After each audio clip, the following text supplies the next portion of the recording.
મને એક વાતની ના ખબર પડી કે આ ડાયરાનો આઈડિયા પહેલા કેમ ના આવ્યો.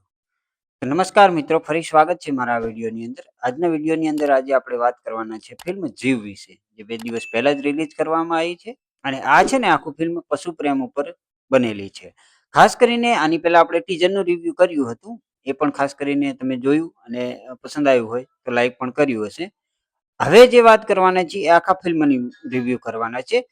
જેની અંદર સ્ટારકાસ્ટની વાત કરીએ તો ધર્મેન્દ્ર ગોહિલ, શ્રદ્ધા ડાંગર, હેમાંગ શાહ, સન્ની પંચોલી, યતિન કરનેકર અને આકાશ ઝાલા 6 મુખ્ય પાત્રની અંદર છે અને બીજા પણ અન્ય કલાકારો આની અંદર કામ કરેલું છે. ખાસ કરીને સ્ટારકાસ્ટની વાત કરીએ તો બધાની સ્ટારકાસ્ટ સારી છે અને એ પ્રમાણે એક્ટિંગ પણ સારી છે. ફિલ્મની વાત કરીએ તો ફિલ્મની સ્ટોરી લાઇનમાં શરૂઆતથી જ આપણને હુક કરે એવો આઈડિયા મૂકેલો છે. મતલબ કે તમે જોઈ શકો છો શરૂઆતની અંદર જેવું ફિલ્મ સ્ટાર્ટ થાય છે ને ત્યારે એક ટ્રક ભરેલી કહેવાય ને કે ઘેટા બકરાની ટ્રક ભરેલી ગાડી બતાવવામાં આવી છે અને પછી એક સાધ્વી બેન ત્યાંથી પસાર થતા હોય છે અને એક જગ્યા હોય છે એની અંદરથી અવાજ અને એનું મતલબ ઘેટા બકરાનું મોઢું જોઈ જાય છે. પછી સ્ટોરીની શરૂઆત થઈ જાય છે અને એ સ્ટોરીમાં એ રીતનો વળાંક આવે છે કે એ જઈને વેલજીભાઈને કહે છે ને વેલજીભાઈ છે એમને બચાવી લે છે. બચાવી લે છે પછી એને ખબર પડે છે કે આ બચાવી તો લીધા પણ હવે આને સાચવવાની તકલીફ બહુ મોટી છે. મતલબ કે એને કઈ રીતે સાચવશું, એનું ખાવાનું પીવાનું અને બધી વસ્તુ એની વ્યવસ્થા કરવી પડે છે. એ મોટું મહત્વનું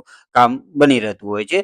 તો એ સાચવવાના માટે ગામનાને એકઠા કરે છે અને ગામમાં પંચાયત ભરીને કહેવાય ને કે એ પ્રમાણે લોકોને એક એક બે બે આપવાની વાત કરે છે. થોડાક ટાઈમ માટે તો આ કામ સારી રીતે ચાલતું હોય છે પણ પછી લોકોને તકલીફ પડવા માંડી અને પછી સ્ટોરીની અંદર એ રીતનો વળાંક આવતો હોય છે કે પછી એક કહેવાય ને કે સંગઠન મતલબ કહેવાય ને એક સંસ્થા ખોલવામાં આવે છે અને એ સંસ્થાની અંદર શું હોય છે કે વેલજીભાઈ એ પ્રમાણે બધાની જોડે પૈસા અને જે ચારો ને એવું બધું માંગીને એ પ્રમાણે એમને પશુઓને સાચવવાનું કામ કરે છે. ટૂંકમાં જોવા જઈએ તો વેલજીભાઈનું કામ છે ને એકદમ જ સરસ છે અને પશુ પ્રેમ એમને કહેવાય કે પશુ પ્રેમી હોય છે અને ખાસ ને કરીને જીવ ઉપર બહુ દયાળુ હોય છે.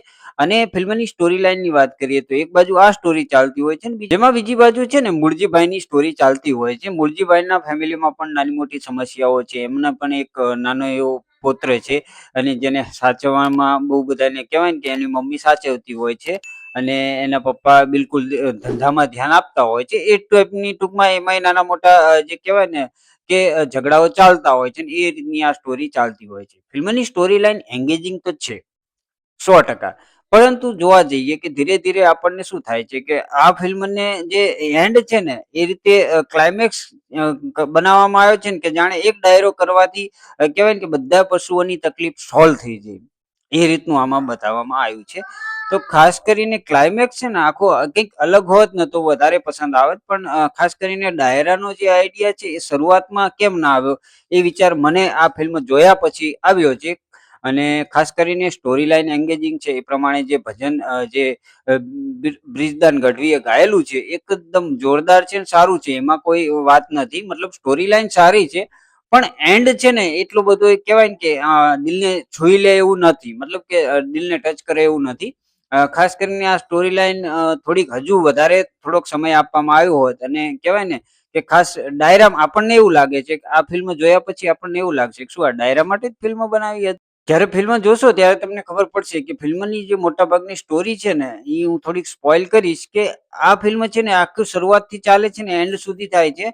ત્યારે એન્ડમાં જે ચમત્કાર બતાવવામાં આવ્યો છે મતલબ કે આ જે ડાયરો છે ને એક ચમત્કાર તરીકે બતાવવામાં આવ્યો છે અને ડાયરાના કારણે બધી સમસ્યાનું સમાધાન થઈ ગયું હોય ને એવું આપણને આ ડાયરાની અંદર જોવા મળે છે. ત્યારે શું ડાયરો જો એટલો મહત્વનો હોય તો પહેલાથી એમને આઈડિયા નહીં આવ્યો હોય કે ચલો ડાયરાને આપણે પહેલા જ લઈ લઈએ જેથી બહુ બધા લોકો આની તરફ ખેંચાય અને આ બધી વસ્તુઓ મતલબ જે જીવદયા છે એની માટે દાન દક્ષિણા અને જે બી થતું હોય એ કરી શકાય. તો એ રીતના આખી સ્ટોરી લાઈન ચાલતી હોય છે. ખાસ કરીને ફિલ્મનો જો રિવ્યુમાં ખાસ કહીશ તો એક વખત વન ટાઈમ વોચ ફિલ્મ છે જરૂર જોવી જોઈએ. અને ખાસ કરીને લાલોનો આટલો બધો પ્રભાવશાળી કહેવાય ને કે કલેક્શન બાદ આ ફિલ્મ મને પણ સારો એવો સપોર્ટ મળવો જોઈએ. કારણ કે જીવની વાત અત્યારે આ સમયની અંદર કોઈ નથી કરતું. અત્યારે બહુ બધી ફિલ્મો બને છે પણ બધા એમાં કોમેડી રોમાન્સ ને કહેવાય ને કે એક્શન ને એવી બધી ફિલ્મો બને છે પણ આ કંઈક નવું છે અને અલગ છે. દરેકે એક વખત આ ફિલ્મને જરૂર જોવી જોઈએ. ખાસ કરીને તમે આ ફિલ્મ જોઈ છે કે નહીં એ કમેન્ટ કરીને જરૂર જણાવજો. મારા વિડીયોની અંદર તમને શું પસંદ આવ્યું કે કંઈ પણ કહેવાય ને કે પૂછવા માંગતા હોય તો કમેન્ટ કરીને તમે પૂછી શકો છો. સાથે સાથે આવા જ વિડીયો જોવા માટે તમે મારી ચેનલને સબસ્ક્રાઇબ કરી શકો છો અને વિડીયો પસંદ આવ્યો હોય તો એક લાઈક જરૂર કરજો. તો મળીએ છીએ આવતા વિડીયોની અંદર. ત્યાં સુધી બધાને જય શ્રી કૃષ્ણ અને જય માતાજી.